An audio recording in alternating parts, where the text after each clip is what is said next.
ನಾನಿವತ್ತು ನಿಮ್ಗೆ ಹೇಳ್ಕೊಡ್ತಾರೋ ವಿಷಯ ಏನು ಅಂತಂದರೆ 7,000 ಕ್ಯಾಲೋರಿನ ಕಟ್ ಡೌನ್ ಮಾಡೋದ್ರ ಜೊತೆಗೆ 1 kg ತೂಕನ ಹೇಗೆ 1 ವೀಕಲ್ಲಿ ಕಡಿಮೆ ಮಾಡ್ಕೊಳ್ಬೋದು ಅಂತ. ಸೊ 7,000 ಕ್ಯಾಲೋರಿ ಅಂದರೆ ಡಿವೈಡ್ ಮಾಡ್ಕೊಳ್ಳಿ, per day 1,000 calorie, total 7 days 7,000 calorie. So first ನಮ್ಮ BMI ಎಷ್ಟಿದೆ ಅಂತ ಅರ್ಥ ಆಗಬೇಕು. ಅದಕ್ಕೆ ನೀವು ಹೋಗಬೇಕಾಗಿರೋದು calculator.net. ಸೊ ಈ ಒಂದು ವೆಬ್ಸೈಟ್ಗೆ ವಿಸಿಟ್ ಮಾಡಿ.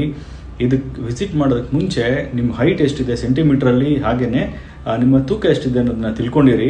ಸೊ ಯಾವಾಗ ನೀವು ಈ ವೆಬ್ಸೈಟ್ಗೆ ವಿಸಿಟ್ ಮಾಡ್ತೀರಿ, ಜಸ್ಟ್ ಅಲ್ಲಿ ನಿಮ್ಮ ಹೈಟು ಮತ್ತು ನಿಮ್ಮ ಎಕ್ಸಾಕ್ಟ್ ವೆಯ್ಟನ್ನು ಮೆನ್ಷನ್ ಮಾಡಿದ್ರೆ ಸೊ ನಿಮ್ಮ BMI ಗೊತ್ತಾಗುತ್ತೆ. ಸೊ BMI ಅಕಾರ್ಡಿಂಗ್ ಅಪ್ರಾಕ್ಸಿಮೇಟ್ ನಿಮ್ಮದೊಂದು BMR ಕ್ಯಾಲ್ಕುಲೇಟ್ ಮಾಡಿಕೊಂಡ್ರೆ BMR ಇಂದ ಹೇಗೆ ನೀವು ತೂಕನ ಕಡಿಮೆ ಮಾಡ್ಕೊಳ್ಬೋದು, ಹಾಗೆಯೇ ಸೊ BMR ಅಂದರೆ ಏನು ಅನ್ನೋದ್ರ ಬಗ್ಗೆ ನೀವು ತಿಳ್ಕೊಳ್ತಾ ಹೋಗ್ಬೋದು. ಸೊ ಈ ಒಂದು ವೆಯ್ಟ್ ಲಾಸ್ ಸೀರೀಸ್ಗೆ ನಿಮ್ಮೆಲ್ಲರಿಗೂ ವೆಲ್ಕಮ್.